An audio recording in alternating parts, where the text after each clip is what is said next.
Good evening, everyone. This is Michael, and I'll be substituting for Tuija this evening here in Finland, and for quite a bit of next week also. We'll see about tomorrow, where we have the attracting of money for hierarchical purposes. Tonight our work is with the soul of nations, and it's my intention for us to consider some of the nations about which DK has given more information than others, not exhaustively, but in terms of these energies and what you may know of them, and maybe most importantly their motto, or the motto of the nations that we consider. This is a picture of the United States as a network of light. It's certainly, no nation is the most important nation. There is a triangle between the United States, United Kingdom, and Russia, in which great social experiments are going on, blending and fusing many different ethnic, national, religious types to see if some kind of unity might not be created. And so far we have difficulty in those places, and perhaps precisely because their destiny is great. But you see that there's a great deal of light in this country as we see it on the screen, and the motto is, I light the way.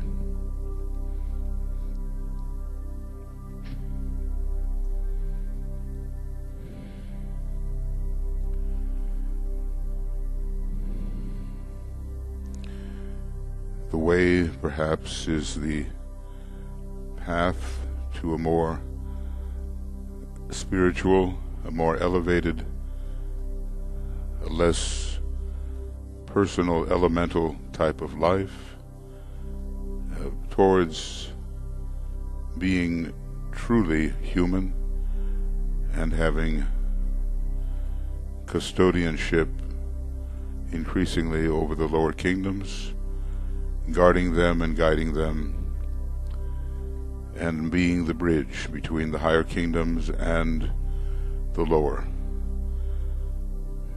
There is a way for individuals to tread, and there's also a way for nations to tread.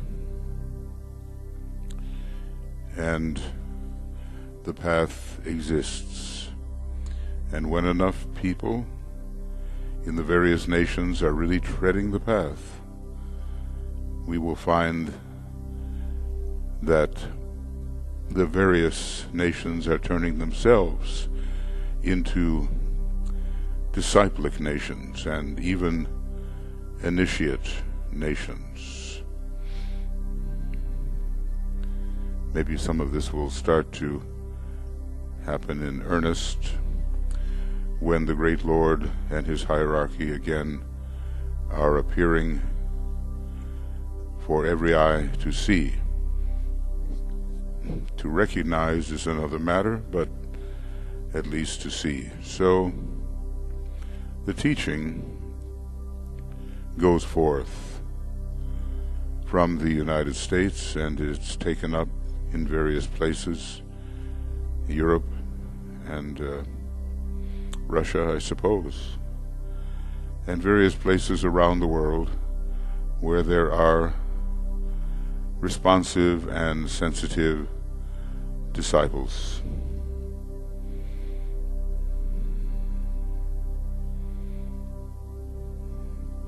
So I'm not really going to read tonight from The Destiny of the Nations. We'll see. I know Tuija likes to read also in Finnish, So maybe that will be deferred for a couple of weeks, but we will continue to look at some of the nations about which more is known.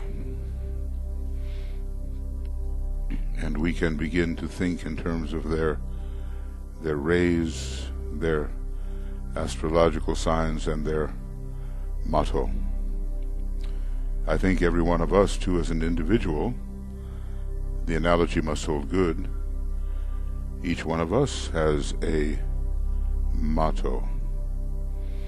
We certainly have qualities to develop, and every one of the disciples in Master DK's group,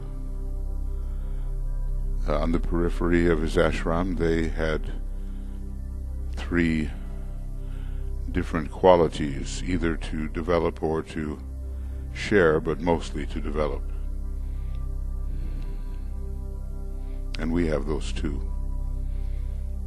But we don't have the Master to tell us right now what they are, so we have to investigate the matter for ourselves and experiment.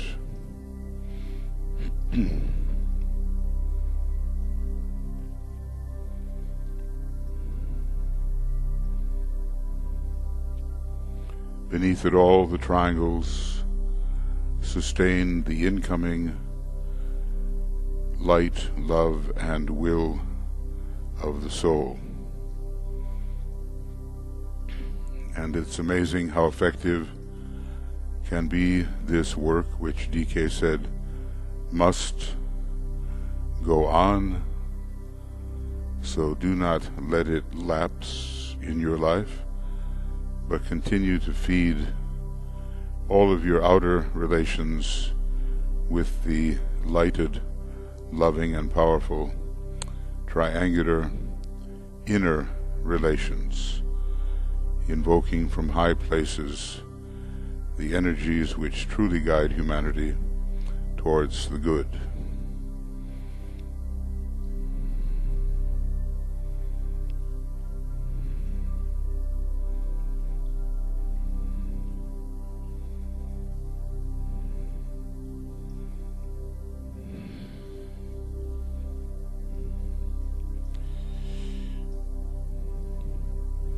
And all the work we do, at least, is an attempt to work in the name of the Great Presence, the Christ, the head of the hierarchy.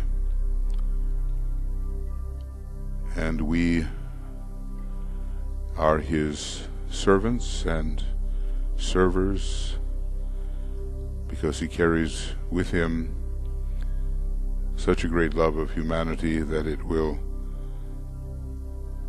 lead to humanity's uplift and even salvation if we follow carefully his teaching. And so, acknowledging his presence, we say, we have gathered in your name, Lord Maitreya, be with us.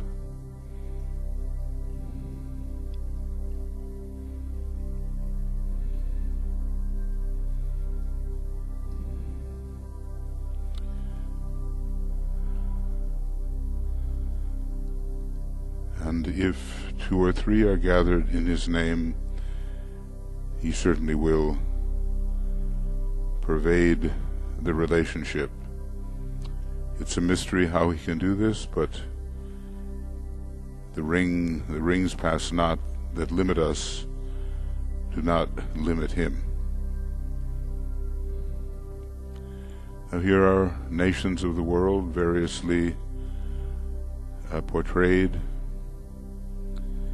and each one of them has a quality. That's why we don't want any leveling effect whereby totalitarianism and sameness and dullness and monotony reign. Instead, of diversity in unity. It's the Aquarian way. Unity in diversity, diversity in unity. And according to the country we live in, of which we are a national, we have to understand its soul, its contribution, and of course, in a larger sense, the overall contribution of humanity to the planetary expression. Humanity with its present fourth ray soul and fifth ray personality, one day to be a second ray soul and a fourth ray personality. At least that's how I understand it.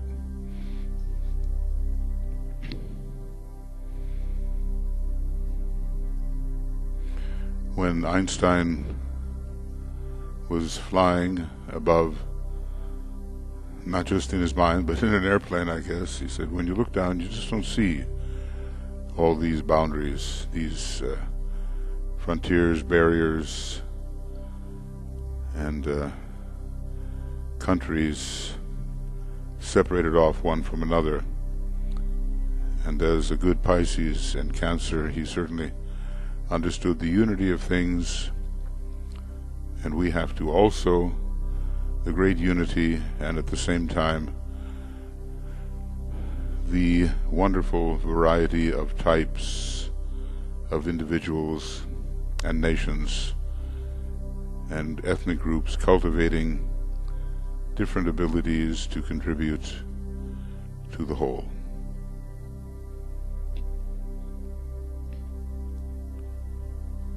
It's a wonderful sight to see the flags flying, representing no low thing, but the idealism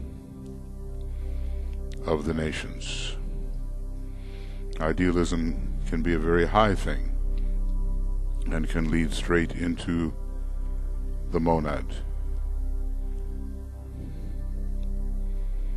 Now, here are some of the countries, and let's contemplate together,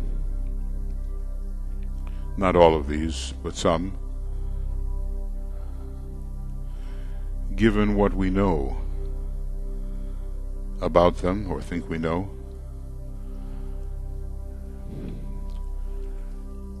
and maybe come into a deeper intimacy with what they really are in their present state. Countries change, of course. Personality rays change in countries, as DK tells us.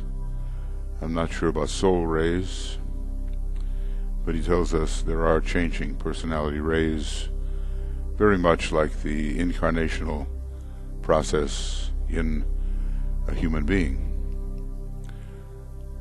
So first, let us visualize India, and we all know where it is here, and it's the subcontinent here, still above the equator just slightly, and extending down from Tibet and Nepal, and sort of connecting with China and Indochina. It's the great heir to probably the Atlantean civilization, a great source of profound wisdom, no matter what kind of degradation it has experienced from time to time. Its personality ray, the fourth ray of harmony through conflict, as DK tells us when looking at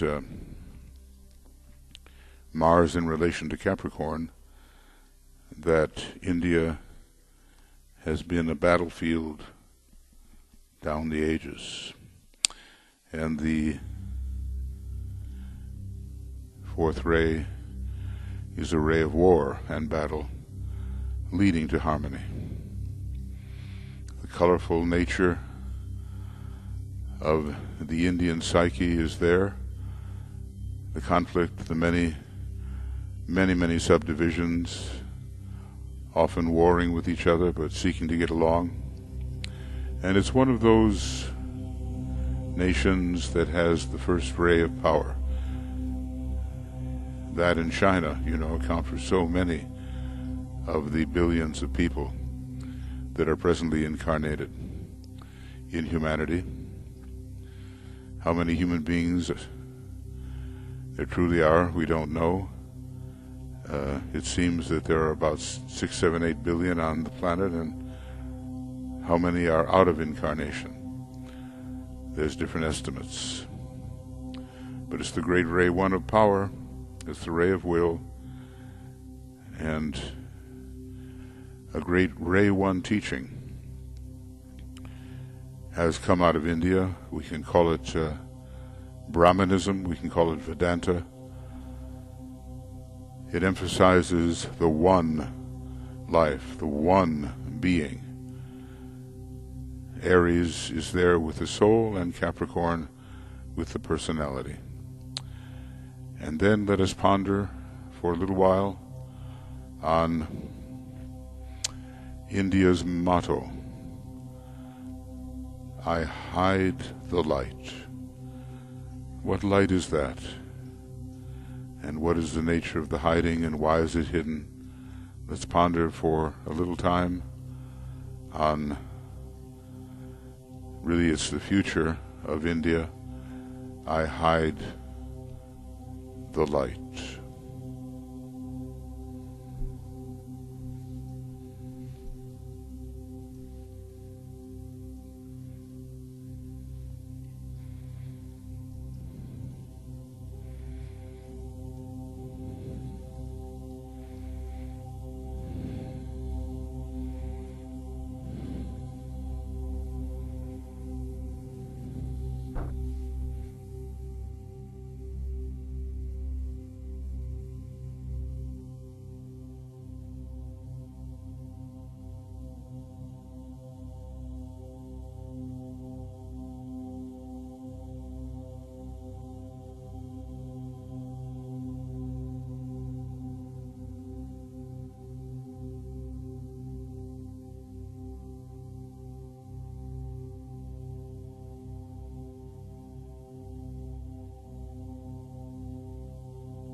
As an essentially first-ray Aries country, think of it.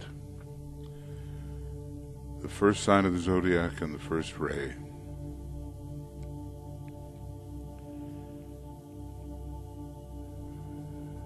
And the kind of light that comes through Aries is sometimes called the light of life itself. So what is this light that is hidden? It wasn't always hidden.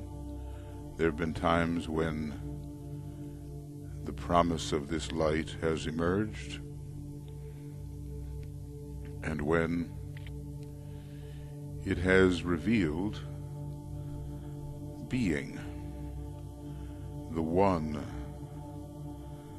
the light of life itself, revealing through Brahmanism and Vedanta, and who knows what earlier forms, the great oneness that the first ray can touch, and also Aries.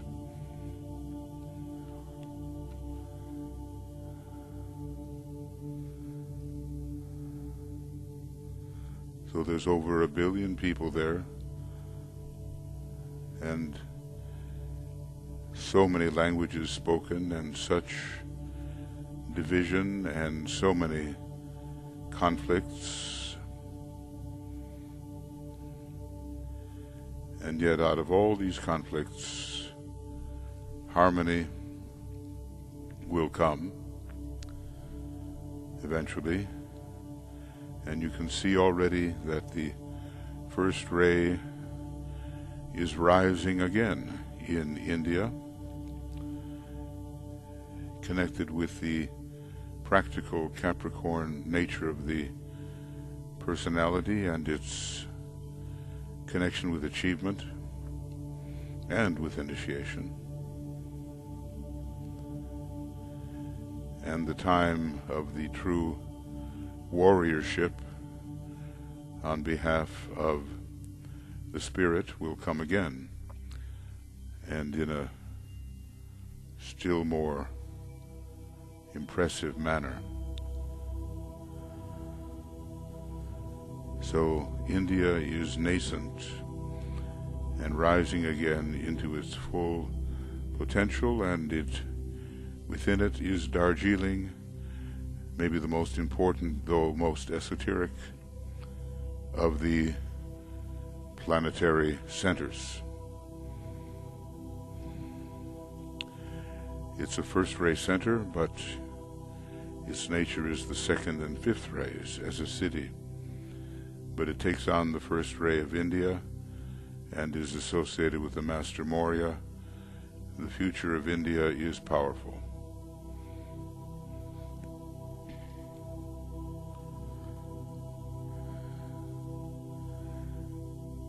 And when it comes to the will and the spirit and pure being, India will have much light to throw upon the subject.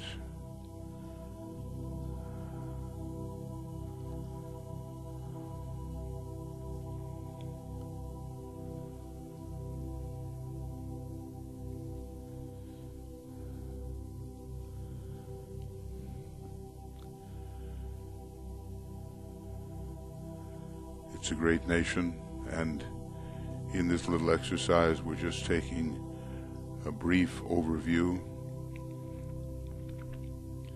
More is said by the Tibetan, and much more has developed during the time since he has written.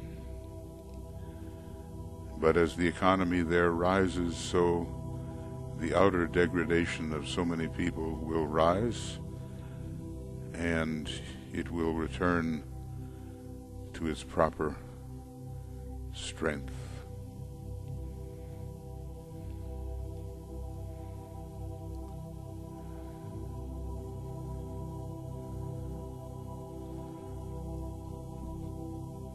We'll take also tonight China. I mean, of course, there are many important nations that are up and coming, and they didn't even exist at the time that this was written, but some of those about which he said he could, or thought he could, reveal a more complete picture are here in this map. So what about China? It's a Libra personality, and hence the center of the yin-yang and the I Ching and the idea of balance, diplomacy, and correct behavior, via Confucius, but it is a Taurus soul. And obviously, once it gets over its tendency towards materialism, which can be the case under Taurus, and once there is the reappearance of Confucius, as we've been told, a member of the hierarchy now, one who will create a disturbance. When you think of a disturbance, as the hierarchy considers it, is probably a monumental disruption in the eyes of humanity. Then the light of Taurus can shine forth. There are so many practical arts and methods in the Chinese psyche. It has that third ray personality, and that's what distinguishes it from India. It's far more, at least has been, commercially oriented towards travel and towards activity on the physical plane, and a keen type of intelligence shown in the I Ching. And now, in its business interests, which despite the totalitarian nature of communism has spread all over the world, so a global reach is there, involving finance and business, and Libra carrying the third ray as well. But the power of China is really that which is being built up right now. It is countering other powerful nations, such as the United States and even Russia, and probably in certain ways will, as time goes on, surpass them in power. Not yet, but the first ray soul is there. And the second ray soul is there in the United States, in the world's most powerful nation, militarily. And the seventh ray soul for Russia. These are great military powers. But China will be a dominant and a dominating force. And yet we can expect the re-arrival of Confucius to be, well, cataclysmic in terms of social interaction, and a real revolution will take place, and we don't know when that will be. It obviously has not happened yet, but the potential for great light to be shed upon all manner of interaction on the dense physical plane and in the world of the personality of the planetary logos, especially the physical body, involving the mental, emotional, and etheric physical planes. That's the physical body of our planetary and solar logos. China will have so much of a practical nature to offer, and great creativity with power behind it. Obviously, rays 1 and 3 are dangerous without ray 2, but fortunately Taurus is the second sign, and Libra carries in a higher way ray 2 as well as ray 3. The motto, and let's ponder it: I indicate the way. Usually the word path is used in connection with the rays, and the way is used in terms of the way of higher evolution. So we don't know exactly what the Tibetan is meaning here, but there is a way to tread, and an indication is a pointing towards, so that others realize that it exists. Let us ponder on this great and once again rising nation. China, I indicate the way.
Each of these models, of course, and the rays involved,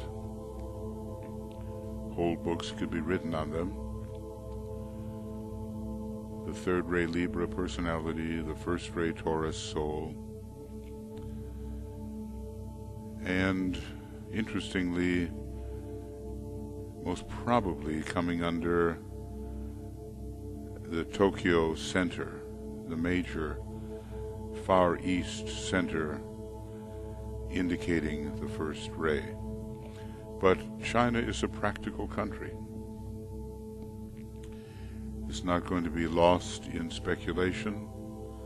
It's going to manifest, and it may show the world through economics and other invention the way to manifest so many of the higher ideas so that they become real, on-the-ground facts. If you think of Taurus in relation to the third ray, this is really manifestation. And the first ray always wants to see its results on the physical plane, and there's a special relationship in both of these countries to the Manu. So the first-rate power, as time goes on, will be coming from these two countries especially. Right now they are the most populous in the world. That's all I'm going to suggest we ponder on right now. There's quite a contrast between the two. They both have the first-ray soul, but different signs and different personality rays.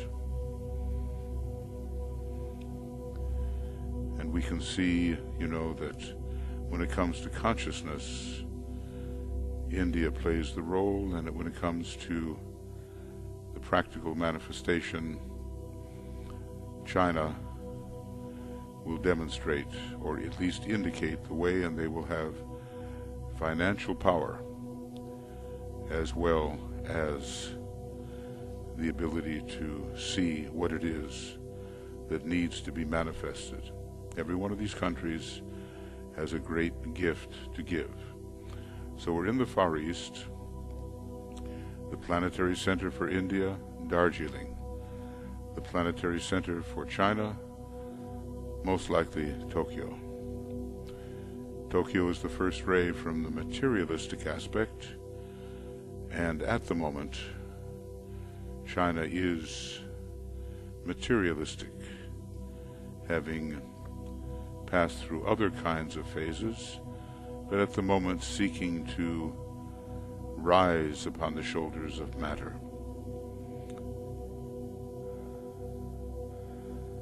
When we consider countries, we have to consider the esoteric patterns behind their present manifestation and intended future manifestation.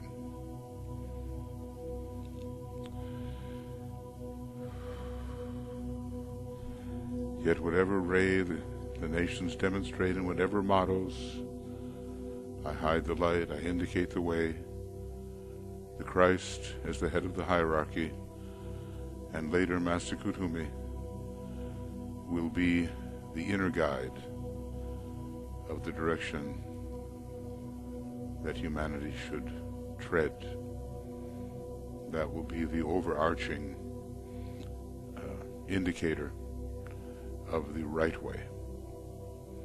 So let's just imagine the Christ as influencing and supervising, leaving free will, of course, but the contribution and progress of the nations.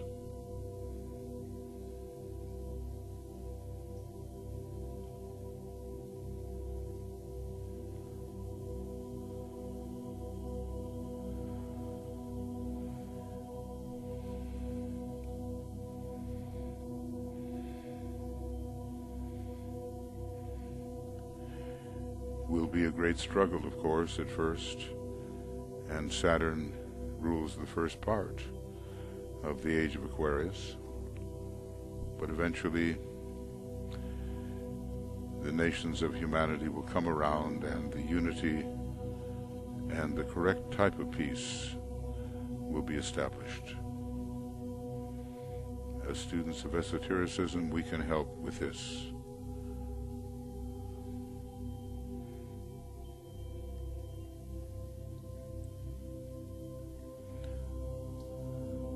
So let us sound together or attend to the singing of the great invocation.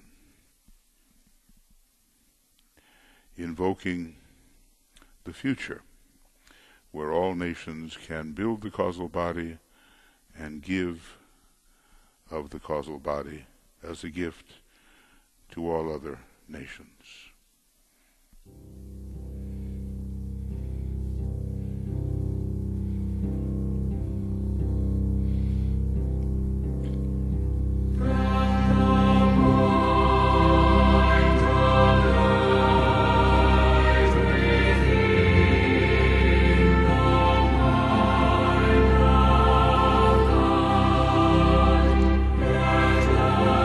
Stream forth into the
you, friends, for being with us. We will be continuing tomorrow with working, with the third aspect of divinity, the very substance needed to manifest the divine plan, attracting money for hierarchical purposes, and that will be at 6 p.m.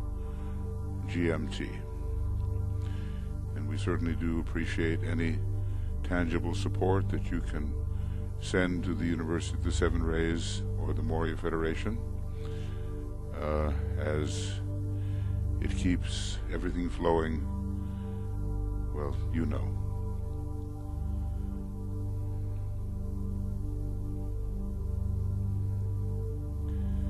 So we're very happy to be working with you, Tuya and I, and so many, in the Moria Federation webinar program.